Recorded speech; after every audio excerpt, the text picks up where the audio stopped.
Hola, soy Nuria Sierra y te doy la bienvenida a este canal de podcast titulado Pasión por la escritura creativa. Soy escritora, lectora profesional, formadora y mentora de escritores. Mi misión es ayudar a los apasionados de las palabras a desarrollar todo su talento en el proceso de escritura. En este canal quiero compartir contigo toda mi experiencia acerca de técnica narrativa, trucos de escritura y motivación para escribir. Este es un nuevo episodio de Contraportada, el programa exclusivo dentro de mi canal para entrevistar a escritores y escritoras exitosos y conocer su faceta más desconocida y su lado más personal. En este episodio vamos a entrevistar a Carlos Bardem. Él es actor y escritor. Su debut como novelista en 1999 le valió ser finalista del Premio Nadal con Muertes Ejemplares. Ahora mismo, en octubre de 2023, está de promoción con su última novela, titulada Badak, una fábula moral exquisitamente narrada que denuncia la codicia, el saqueo, la depredación, el fanatismo religioso y la destrucción de la naturaleza por parte del hombre. Antes de ir al contenido de este episodio, me encantará que te suscribas al canal, ya sea en iVoox, Spotify, Google Podcast o Apple Podcast. También te invito a que te suscribas a mi newsletter en nuriasierra.com y a que te descargues los recursos gratuitos que allí encontrarás para aplicar a tu escritura. Hola Carlos, ¿qué tal estás? Hola Nuria, encantado de estar aquí contigo. Muchísimas gracias por compartir este tiempo con nosotros en Contraportada. Yo estoy encantada de que te hayas animado a pasar por el micrófono del programa para contarnos sobre todo tu faceta más personal, que es lo que nos gusta aquí en Contraportada, tus curiosidades, tu experiencia como escritor también, por supuesto, y para hablar de Badak, que bueno, es tu novela más reciente, que se acaba de publicar hace escasamente un mes, en septiembre del 2023, y que bueno, estás en plena promoción, que ya te veo por Instagram. Cuéntanos, porque has estado en un montón de sitios. Bueno, es una novela que creo que está teniendo una recepción interesante y que yo creo que es una novela original que aborda... a mí me gusta pensar que intento escaparme de las etiquetas, entonces intento siempre complicárselo a las editoriales a la hora de etiquetar lo que yo escribo. Entonces Badak es una novela histórica, tanto en cuanto está ambientada en el siglo XVI y basada en un hecho real, que fue la traída a Madrid a fines del 16 de un elefante que estuvo encerrado en un corral en el centro de lo que ahora es el centro de Madrid, y dio lugar a bautizar una calle como Calle de la Abada, que es el nombre de aquella que en aquella época se daba a los rinocerontes. Y en tanto en cuanto esto, pues tiene mucho de novela histórica, pero luego es una fábula, es un libro fantástico. Yo le doy voz a la rinoceronta, en este caso yo opté además, porque pensé, aparte de que sea una fábula ecologista, quiero que sea un libro que esté atravesado de principio a fin por en la medida de lo posible, por una visión de género. Entonces decidí que incluso la rinoceronte fuera hembra. No solo un rinoceronte que habla y nos juzga y nos describe, sino que sea una hembra de rinoceronte. Como también hay otro personaje, es una novela escrita en primeras personas, y hay otro personaje que para mí era un reto como escritor y como hombre, pero del cual estoy muy satisfecho por las reacciones que me llegan, que es el de María. María es una mujer muy fuerte y que nos va a dar la visión de una mujer que lo tiene todo en contra sobre las supuestas glorias imperiales, ¿no? Sí. Bueno, luego volvemos sobre Badak porque bueno, ya has sacado unas pinceladillas que luego sí me gustaría preguntarte. Bueno, para quien no conozca a Carlos Bardem, pues os cuento de él, que nació en Madrid en 1963, que es actor, escritor, viajero y no necesariamente en ese orden, como dice la descripción de su perfil de Instagram. Es licenciado en Historia y diplomado en Relaciones Internacionales. Publicó su primer libro, Durango Perdido, en 1997, y su debut como novelista en el 99 le valió ser finalista del Premio Nadal con Muertes Ejemplares. Su segundo libro es Bufiana, o El peso del alma, que obtuvo con él el premio Destino Guión en 2002.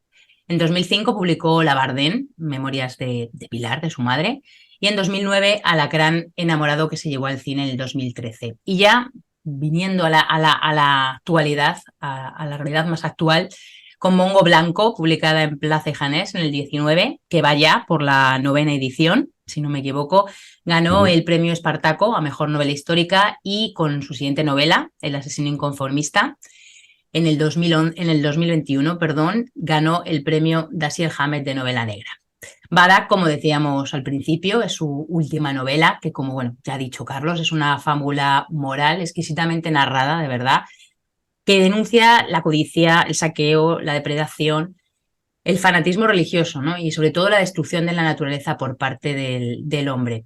Bueno, su trabajo como actor yo creo que daría para otro episodio del podcast, pero bueno, por no extenderme más ya en la presentación, solamente destacar ya a nivel muy personal, ¿no? Su interpretación de Apache en Celda 211, yo creo que no se puede olvidar ese personaje. Luego el personaje de la serie Diarios de la Cuarentena, que bueno, nos hizo sobrellevar mucho el confinamiento, ¿no? Entre abril y mayo del 2020. Y ahora he empezado a ver una serie que desconocía completamente, la serie mexicana de Netflix que se estrenó en agosto, en la que haces de Padre Cruz, El Elegido. El elegido, sí, sí, es una serie muy original, muy ¡Wow! distinta. Ha estado entre lo más visto de Netflix en el mundo varias semanas y que de verdad es, yo creo que merece la pena verla. Es una serie que además se ve muy rápido, son 6 episodios de 45 minutos. Está basada, es la adaptación de una novela gráfica muy famosa, American Jesus, y parte de un supuesto muy interesante. ¿Qué pasaría si en un pueblo, en este caso de la Baja California mexicana, del desierto, de repente hay un adolescente, un preadolescente que empieza a hacer milagros, que es un nuevo niño Jesús, que empieza a curar gente y cómo reaccionaríamos todos a su alrededor, ¿no? Y yo sí, yo interpreto un pastor evangelista, que, bueno, como actor ha sido un regalo porque claro, es un personaje excesivo Brutal. y muy, muy divertido de interpretar, muy terrible también en lo que significa y lo que encarna, pero bueno, ahí son, uno intenta siempre en la medida de lo posible, pues trabajar en cosas que conecten con sus inquietudes, ¿no? Tú decías que Badak se reflexiona mucho sobre el tema del fanatismo religioso y este era un personaje que me permitía abordar esto desde la actuación, ¿no? Entonces me parecía muy interesante. Es una serie muy, yo la recomiendo y es una obra de arte visualmente y es muy original y el director, Everardo Wood, consiguió una cosa dificilísima, que es que consiguió que Netflix la autorizara a filmarla en 4 tercios. Toda la televisión y las series que vemos está hecha 16 novenos, apaisada. Con Sí, lo cual, en los primeros planos hay mucho aire por los lados. Tú nunca puedes tener un primer plano que llene la pantalla, siempre tienes mucho aire a los lados. Al hacerlo en 4 tercios, quitas esos lados, es digamos un fotograma casi cuadrado, y le da muchísima fuerza a la mirada, a los primeros planos. Es una serie muy trabajada desde su misma concepción a muchos niveles. Es muy interesante. El elegido en Netflix, muy El buena. Elegido. Bueno, yo llevo 2 episodios, mira, se me ponen los pelos de punta porque mira, no había caído yo en el tema de la grabación del aire por los lados y es verdad que tiene un impacto visual, yo no sé si es el color, la luz que tiene, eh, que la verdad a mí me está enganchando, me está gustando mucho. Bueno, Y además, la rodamos en un sitio increíble que es Santa Rosalía, un pueblo de Baja California del desierto, y que es de una potencia visual increíble. Y la fotografía, que es de Luis Sansans, un gran DP mexicano, hispano-mexicano. Es una serie, como te digo, yo creo que se aleja mucho de lo más mainstream o lo más normal en el mundo de las series, porque es una serie donde cada encuadre está pensado con una voluntad de belleza visual. Es una serie muy hermosa visualmente. Y luego lo que cuenta es muy potente, así que sí, sí, el elegido. mucho. El trabajo actoral de los niños también Sí, sí. es muy, muy, muy bueno. Pues nada, el elegido aquí, ya ves, saltamos de la literatura al cine de una manera Saltemos. Para eso estoy yo aquí, que soy siempre un poco, siempre me mez- preguntan actor, escritor, actor y estas cosas. Las dos mezclando. cosas. Mezclando. Bueno, vamos con las preguntas, Carlos, ¿te parece? La primera, yo Venga. se la hago a todos los escritores y escritoras que pasan por contraportada, porque bueno, nos da pista para ir comparando uno y otro. ¿Qué te negarías a escribir? Mira, yo me negaría a escribir cualquier cosa que vaya contra mis ideas o contra mis valores o cualquier cosa que me repugne, que me indigne, Quiero decir con esto, yo tengo la suerte, yo no soy un superventas comercial. Mis libros se venden relativamente bien, pero no soy un autor de bestsellers ni de literatura más comercial. Con todos los respetos para quienes la escriben, yo no puedo hacer eso. No me interesa, no. Yo suelo escribir desde inquietudes y para entender cosas. Y desde una visión de una ideología determinada del mundo, ¿no? Entonces, nada que vaya contra mis principios o contra mis valores, dado que yo no vivo de escribir. A mí el que me paga las facturas es el actor. Siempre digo que un poco el escritor chulea al actor en mi caso. A mí el que me paga el alquiler es el actor. Y eso me da la libertad, eso le da a mi escritor una libertad absoluta de elegir lo que escribo, cómo lo escribo, cuándo lo escribo y de qué quiero hablar. Y solo hablo de las cosas que creo desde mi punto de vista, que es mío, intransferible y personal, que me inquietan y que necesito comprender mejor. Sí, creo que de hecho tus novelas son un reflejo de novelas de valores, ¿no? Y de... Yo creo que la misión de la cultura no es nunca dar respuestas. Cuando te viene alguien diciendo tengo las respuestas a tus preguntas, normalmente es propaganda. Ujú, Yo creo que la cultura lo que tiene que ser es sembradora de preguntas, de ujú. pensamiento crítico. Yo creo que un buen libro, una buena película, una buena obra de arte te interpela, te pregunta más que te contesta y te hace posicionarte. Entonces, yo escribo desde ahí, desde esa intención. No pretendo tener la verdad en nada, pero sí tengo muchas preguntas y creo que son preguntas que son compartibles por mucha gente. Ujú. Sí, interrogarnos. ¿No? Estoy de acuerdo contigo. ¿Qué libro de otro autor o de otra autora, ya vivo bueno, o fallecido, te hubiese gustado escribir? Cualquiera de Dostoyevsky, que es tótem absoluto.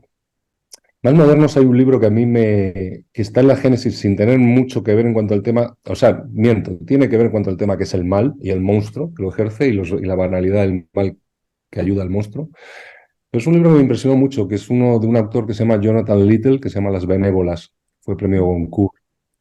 Es un libro que me hubiera gustado escribir. Y no sé, muchos. Yo me encuentro con libros que me hubiera gustado escribir todo el tiempo. Hay gente con muchísimo talento. No Sí. sé, el último que he leído me ha impresionado mucho Fortuna de Hernán Díaz. Me parece Ah, me lo una, apunto. Ujú, me han una joya hablado de él también. literaria impresionante. Ujú. Pues me lo apunto porque me han hablado también de él.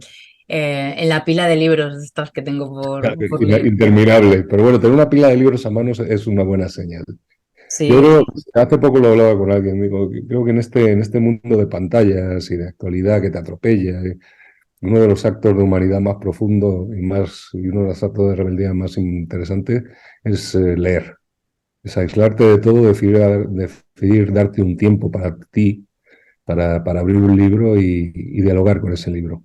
Me parece que eso es muy importante en el mundo que vivimos. ¿Y recuerdas la primera historia que escribiste antes de La saber o primera no? historia que yo escribí la escribí siendo un niño. Claro, es que no sé cuál es el equivalente. Yo hice la EGB, yo soy como se da cuenta eso, los que estudiamos EGB. Pues yo creo que estaba en séptimo, octavo de EGB y nos Eh, pidieron 12 escribir. años, porque yo también estudié GB, o sea, que más o menos 12 años. Y entonces nos pidieron escribir un cuento y yo escribí un cuento de un niño que iba a un parque a jugar y entonces oía un timbre y al oír el timbre su imaginación le devolvía el timbre del colegio. Era como, tenía su complejidad la cosa. Lo tengo guardado por ahí en algún lugar. Ah, sí, anda. Sí. Y luego el argumento Pues que que él más o estaba menos. viviendo estaba jugando como un niño en un parque muy feliz, pasaba una bicicleta, tocaban un timbre y ese timbre le sonaba al timbre del colegio y se veía otra vez entrando en el colegio y teniendo que dejar de jugar y se ponía triste, una cosa así. No, no, Qué no, bueno, era una especie no, como de bucle, ¿no? Del niño. sí, había su cosa de ensoñación y dimensiones, tenía su punto cuántico. Ya, Eran cosas ya. que pasaban en dimensiones paralelas en la imaginación de él. Claro. Bueno, y hablando de niños, del niño de tu cuento, ¿qué te gustaba hacer de niño? ¿Recuerdas si tenías algún talento especial que digas, wow, hacía Yo esto? era un niño muy tranquilo hasta que dejé de serlo, pero ya yo creo ya de preadolescente que ya fui bastante más revoltoso. Era un niño muy tranquilo. A mí me encantaba jugar con, con soldaditos de plástico y hacía como montaba ejércitos y batallitas y no sé qué, y dibujaba mucho. Y luego leer. Yo creo que yo llego a la escritura porque yo empecé a leer muy pronto. Empecé a leer porque mi padre era un lector compulsivo. Yo no recuerdo a mi padre nunca sin un libro en la mano. Y cuando tú eres pequeño, tú quieres que tu papá te quiera. Entonces yo lo que hacía era agarrar libros y sentarme a leer a sus rodillas. Libros que no, seguramente muchos de ellos no me correspondían por edad y no debía entender muy bien, pero de ahí desarrollé el amor por los libros y por la lectura. Tú no puedes escribir si no has sido lector antes. ¿Sigues conservando lo de montar batallitas y lo de dibujar? No, ahora las batallitas me las monto en la cabeza y ya no.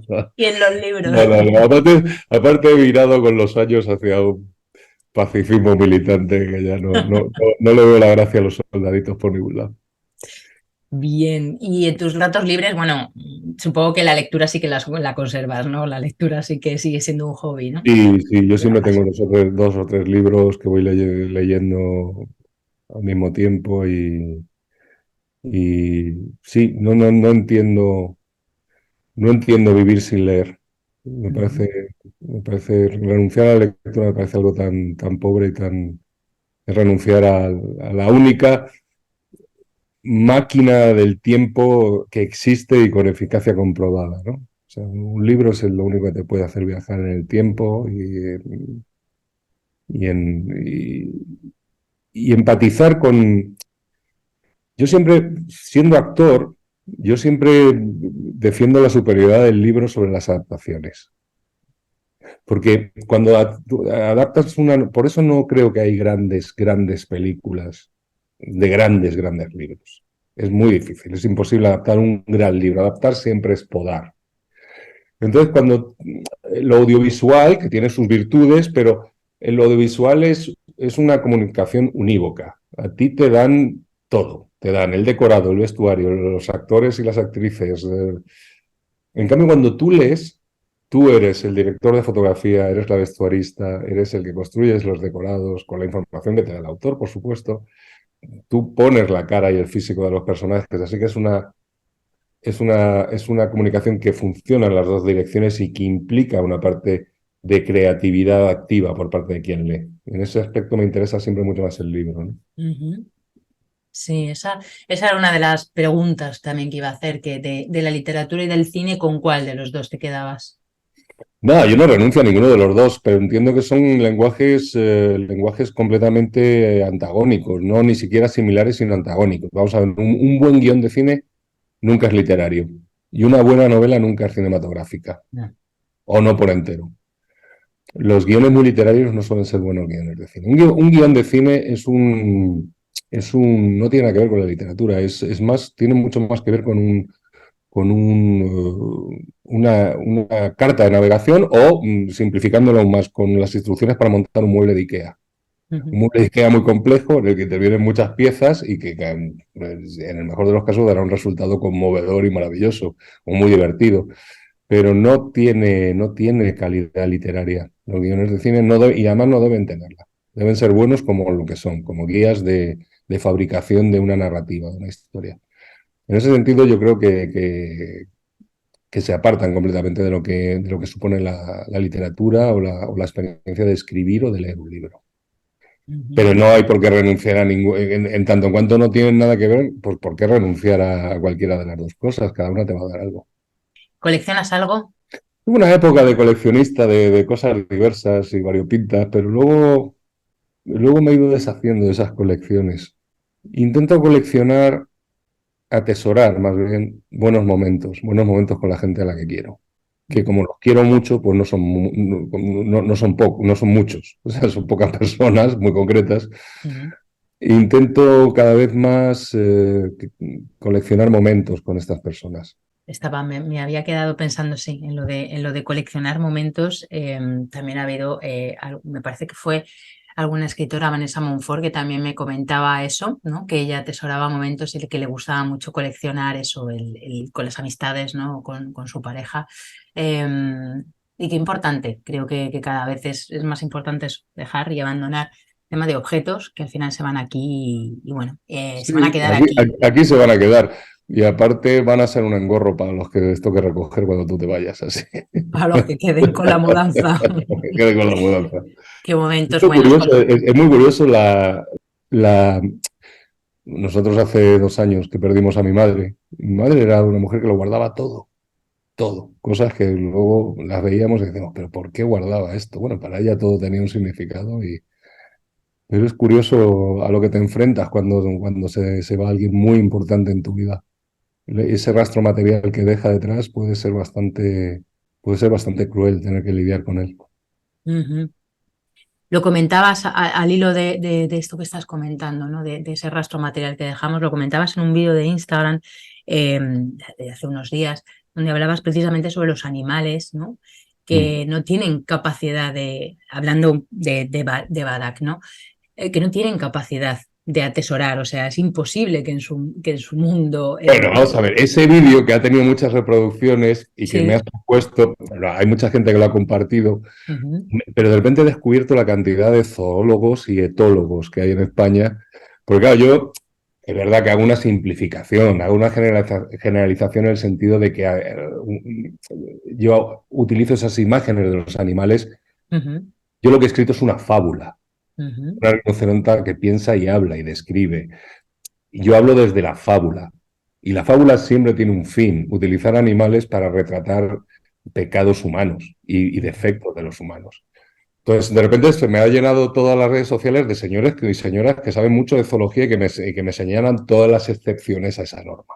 Como hay múltiples especies que al parecer atesoran cosas, como hay múltiples especies que matan porque sí, que son tanto más crueles que los humanos. Yo no es que me convenzan demasiado en el sentido de que para mí siempre habrá un agravante en el sentido del ser humano. Cualquier animal que haga este tipo de comportamiento lo hará desde el instinto. ujú, Los sí, humanos se supone que tenemos raciocinio, deberíamos estar por encima de esos instintos.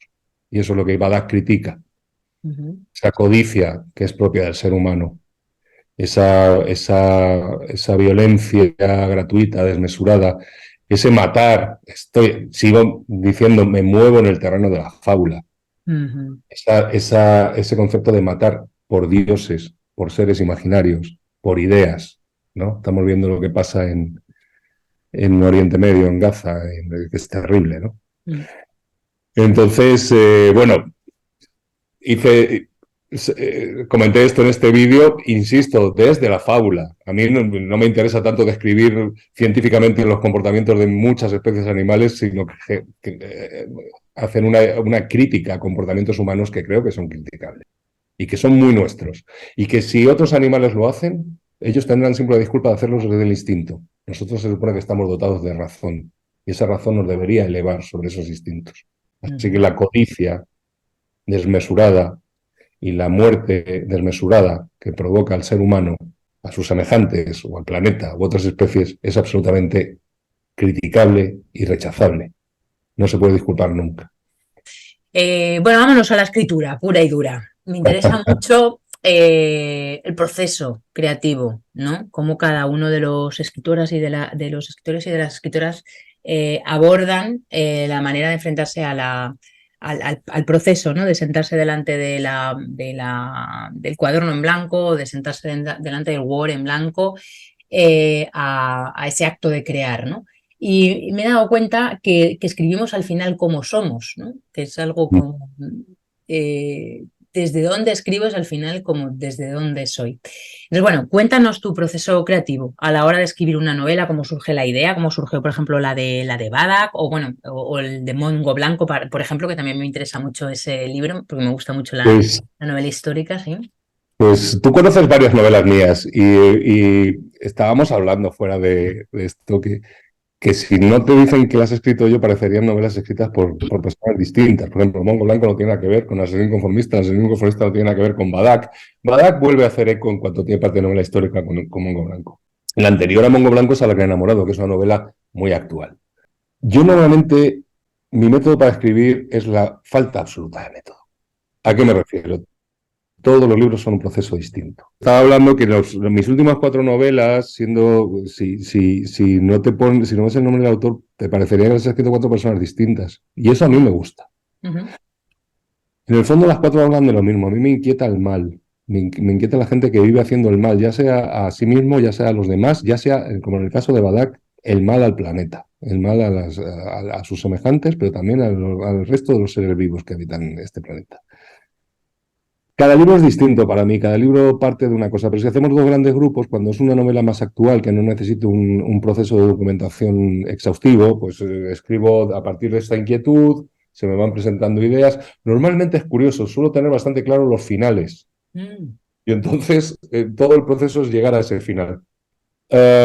porque creo que en el final es cuando se hace más presente la tesis que hay detrás de cada novela. Y yo escribo novelas de tesis. En cada libro mío hay una tesis, hay una idea, que puedes estar de acuerdo o no, pero es mi idea. En el caso de la novela histórica varía bastante porque ahí sí me gusta, como licenciado en historia que soy, intentar documentar al máximo, con el caso de Mongo Blanco, pues el mundo de la trata de esclavos en el siglo XIX, la trata transatlántica. En el caso de Badak, pues las conquistas y descubrimientos del XVI, la navegación, cómo era Madrid también en el siglo XVI, etc. Entonces ahí tengo la idea, pero lo primero es acopiar documentación, notas, notas, notas, notas. Una documentación que normalmente sale de bibliografía. Y de repente hay un momento en que esas notas van tomando cierta coherencia y van creando un hilo. Si quiero contar esto, tengo que contar esto, esto, esto, y esto me va ordenando un poco la información. Y a partir de ahí, los personajes empiezan a ser los que nos llevan de la mano y nos cuentan esa información. Los personajes al final son maneras de entregar esa información, ¿no? Sin caer en la aridez de un ensayo histórico. Así que cada libro es un poco distinto. Pero mira, es curioso, yendo a la última, a Badak. Badak es una fábula sobre todo sobre la relación nefasta desde mi punto de vista entre el hombre y la naturaleza. La opción obvia para eso hubiera sido hacer una novela muy actual. Hablar del consumismo exponencial y exacerbado que agota todo, de los combustibles fósiles, el calentamiento global. Pero a mí me parecía mucho más interesante llevarme esto a mucho más atrás y ahí va parte de mi tesis. Lo que estamos viviendo ahora no es un fenómeno atribuible solo a los últimos siglos de industrialización. Es la culminación de una línea de pensamiento que recorre toda la cultura occidental, que ha sido hegemónica, desde los sofistas Aristóteles, Santo Tomás y Descartes, que es la absoluta superioridad del ser humano frente a las máquinas sintientes, que son los animales, o sobre lo natural. Colocarnos filosóficamente en esa posición de predominante, ya sea desde la religión o sea desde la filosofía.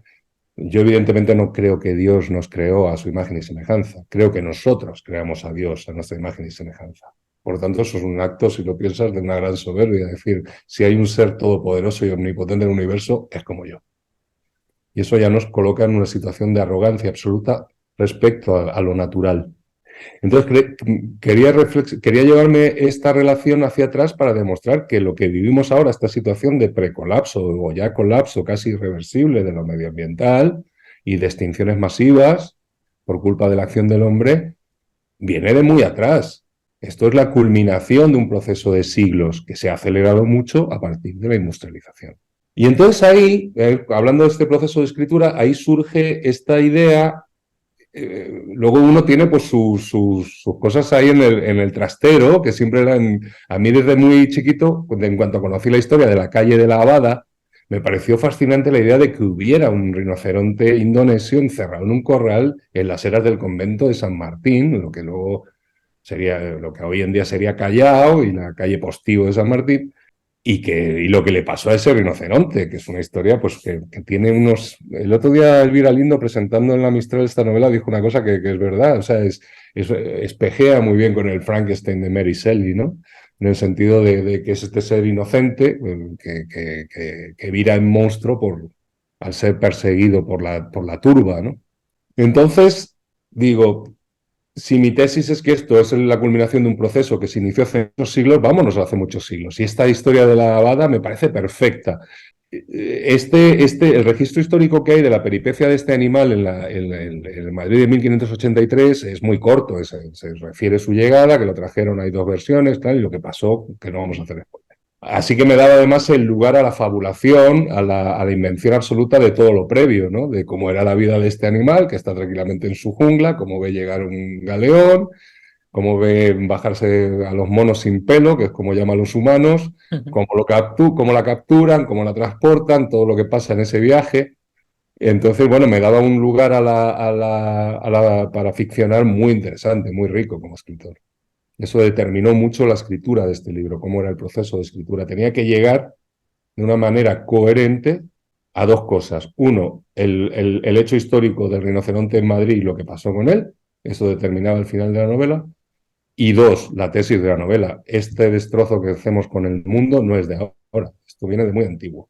Qué importante lo que cuentas de tener el capítulo final, ¿no? Para llegar a algún lado hay que tener primero el final, ¿no? Y yo creo que soy de tu opinión, que escribir el capítulo final o por lo menos tener en mente cómo quieres terminar una historia. Y luego siempre cambia, pero, o sea, yo no escribo nunca primero el capítulo final, pero tengo claro más o menos, esto va a acabar así, más o Mm, menos. O evidentemente la novela te lleva por sitios que nunca habías sospechado y ahí hay que ver cómo llegas hasta ahí. Pero para mí ese es el proceso, normalmente.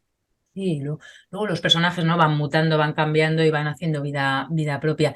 Hablabas de Elvira Lindo en la presentación de la Mistral en Madrid el otro día. También decía ella una cosa que a mí me toca muchísimo, ¿no? De tus libros, tanto de Mongo como de Badak, que era la finura de documentación tremenda que tienen en este caso las dos novelas, ¿no? Y yo a mis alumnos de las mentorías siempre les digo, cuidado con la documentación porque puede resultar muy tediosa y al final se come a la acción, ¿no? La fagocita. Si en cambio en tus libros es que la ambientación, o sea, esa contextualización forma parte de la vida, de la historia, o sea, es tan tangible, tan palpable y bueno, ya nos has contado un poco cómo has partido, ¿no? De ese hecho histórico, pero me parece asombroso bueno, que sobre todo la mirada de la Badak, ¿no? De esa rinoceronte indonesia que nos va contando la historia. Bueno, sobre todo cuando afrontas el reto de una novela histórica, ese es el principal escollo a sortear, que no se convierta, porque si no, pues escríbete una monografía de especialista para académicos. Pero si lo que quieres, por ejemplo, en Mongo Blanco, que es una novela muy extensa, son 637 páginas, Mm, hay una documentación exhaustiva sobre lo que era la atrocidad de la trata de esclavos, desde la salida en origen a la muerte de los ingenieros de azúcar de Cuba o en La Habana. Y había un compromiso, diría, ético como autor de no ahorrar ninguno de esos horrores. Yo lo que propongo en Mongo Blanco es una travesía muy feroz para la lectora o para el lector. mm. Va a aprender mucho de esto. Ahora, si eres mínimamente sensible, pues vas a pasarlo mal en muchos momentos. Sí, yo te... Cómo se consigue eso? Si es que lo consigo, pues insisto en la importancia de elegir qué personaje representa qué cosas, qué realidades vas a contar a través de cada uno. Y luego una cosa que, bueno, yo creo que todos los que escribimos tenemos mejor mano o peor mano para ciertas cosas. Yo para las que hago mal no pienso publicitarlo aquí, que no voy a darle armas al enemigo, pero creo que tengo cierta mano para lo sensorial. Creo que en mis novelas se palpa, se huele, se oye lo que pasa. Y esa es una manera muy importante de deslizar información histórica. Mm. Hacerla tangible, hacerla palpable.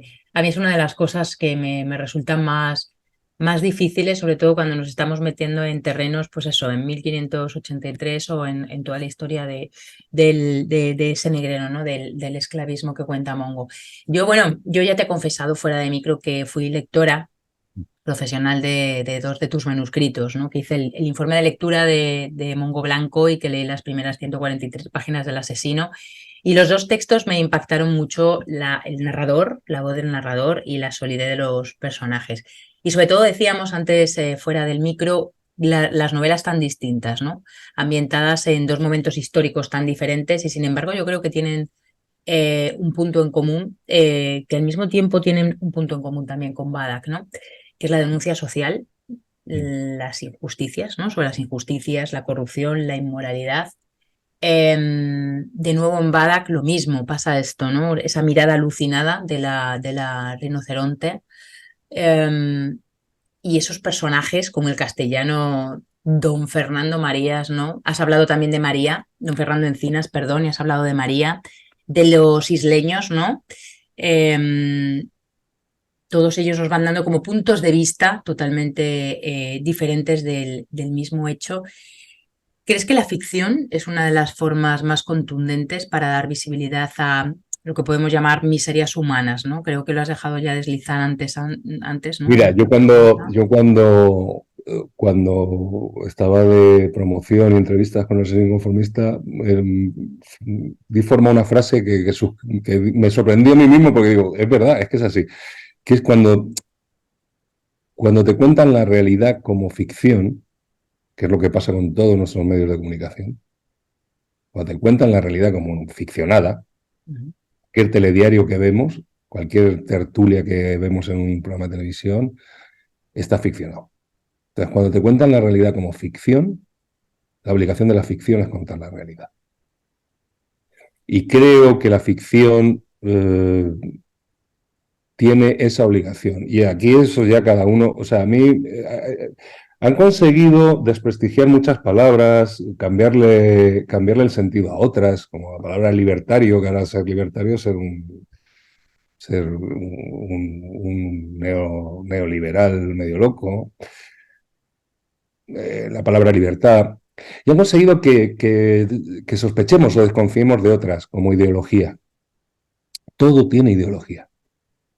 Y lo que más ideología tiene es lo que presume de no tenerla.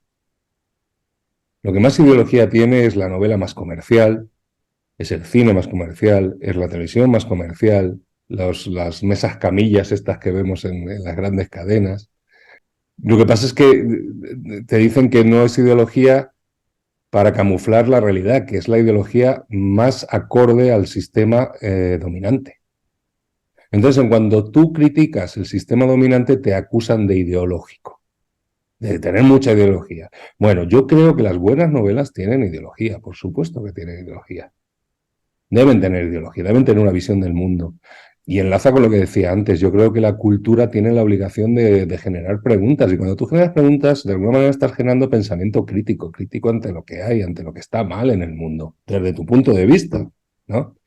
Entonces, sí, todas mis novelas son ideológicas, son novelas orgullosamente ideológicas, que defienden una visión del mundo y critican lo que yo creo que es criticable, lo que yo creo que básicamente es el mal que se deriva de la injusticia, ya sea social, ya sea medioambiental, ya sea de cualquier otro tipo. Tiene que interrogar y tiene que interpelar al sistema. Estoy de acuerdo, yo con Mongo Blanco sufrí y he sufrido con Badak, que lo sepas.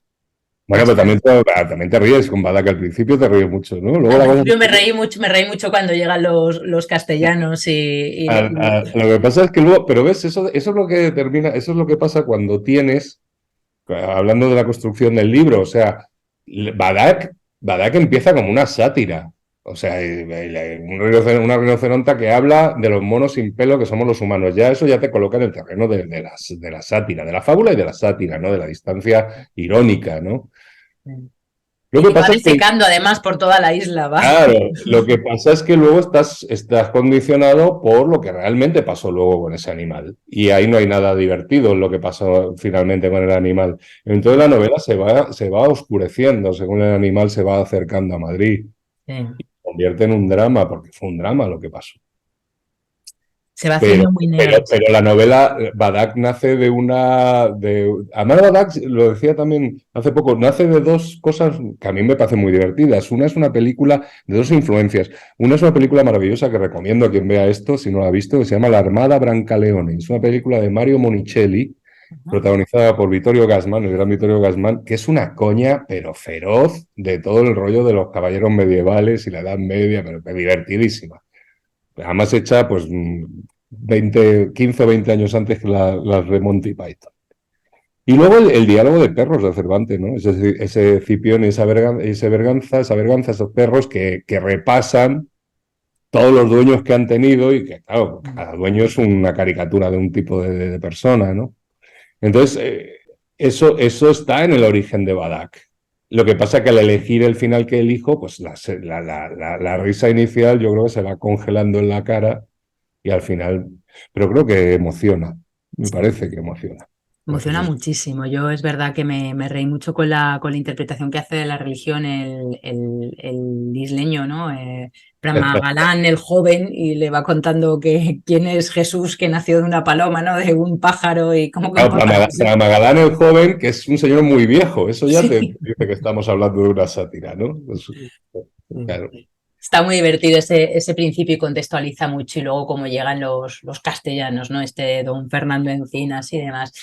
Bueno, en fin, Badak, fabulosa, fabulosa y de verdad que es una historia que emociona a mí y ya te digo, me emocionó mucho y me hizo mucho llorar al final, te digo la verdad, porque a mí el tema de los animales es que me enerva, ¿no? No puedo con la crueldad contra los animales, me pongo, uff. En fin, cambiamos de tema. ¿Cuál es el momento más feliz que te ha dado la literatura? Y el menos agradable, ya por contraposición. Para mí los momentos más felices con mis libros era cuando se los daba a mi madre y ella se los leía. Mi primera lectora era siempre mi madre y eso es una cosa que ya no tengo. Pero bueno, ahora tengo otras personas a las que amo, como es mi pareja Cecilia, y ella pues me da eso. Pero yo recuerdo ver la cara de mi madre sonriente y emocionada tras leer alguno de mis manuscritos, es uno de los momentos más bonitos del mundo. Y los momentos más desagradables tienen mucho que ver con la frustración de no conseguirlo. O sea, hay libros que no consigo o que no encarrilo. Tiene que ver con la frustración del sentir que en algún momento te falta una herramienta o que no estás a la altura de la historia que quieres contar. Tiene que ver con la frustración. Pero bueno, son pocos momentos malos. Bien. Bueno, pues hablando de eso, de proyectos y de momentos felices, ¿nos adelantas alguno, algún libro? ¿Estás con algún proyecto literario nuevo o cinematográfico? Yo siempre tengo una cosa empezada y entonces ahora pues vamos a saltar otra vez a la actualidad. Ahora me quiero escribir una novela que aborde la confusión del hombre blanco heterosexual de 50 años ante las nuevas feminidades y de paso va a ser un poco tragicómico el asunto.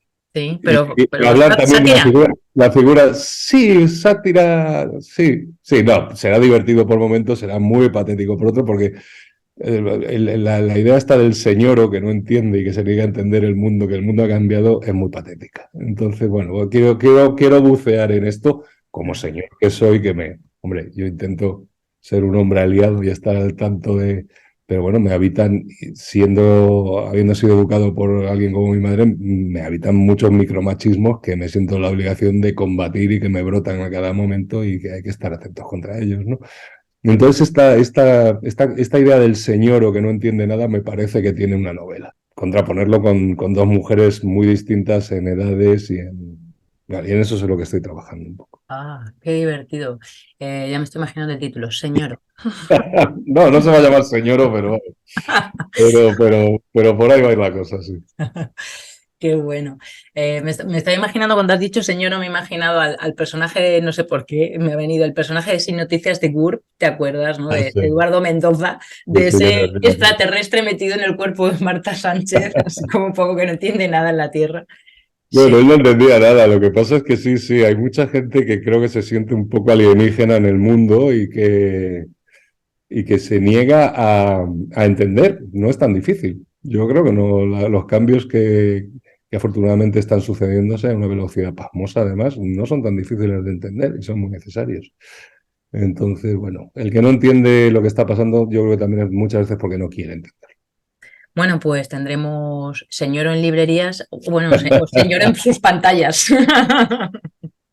Y sí, no, y luego pues seguir con mi trabajo de actor. Ahora tengo varios proyectos interesantes por estrenar y bueno, aparte de esta serie El Elegido, hice una película maravillosa que se llama Alix, de una directora colombiana estupenda, Ana María Hermida, que tiene que ver con la literatura, porque es una adaptación loquísima y mágica y hermosa de Alicia en el País de las Maravillas a una historia en la selva colombiana, con la guerra, con la historia de los paramilitares y la guerrilla de fondo.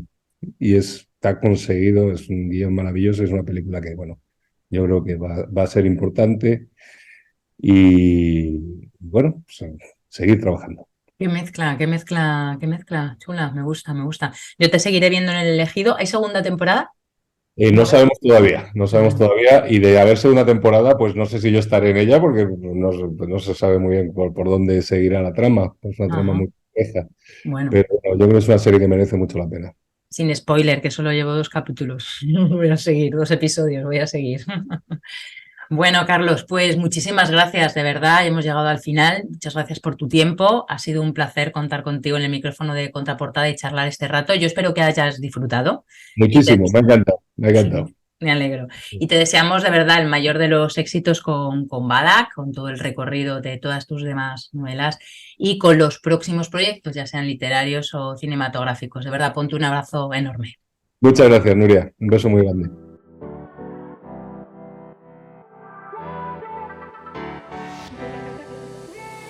Espero que esta nueva entrevista de Contraportada te haya gustado y si es así, que la compartas con quien creas que le puede interesar para cada vez llegar a más y más apasionados de las palabras. Te animo de nuevo a suscribirte al canal, ya sea en iVoox, Spotify, Google Podcast o Apple Podcast y a mi newsletter en nuriasierra.com. Muchas gracias y hasta el próximo episodio.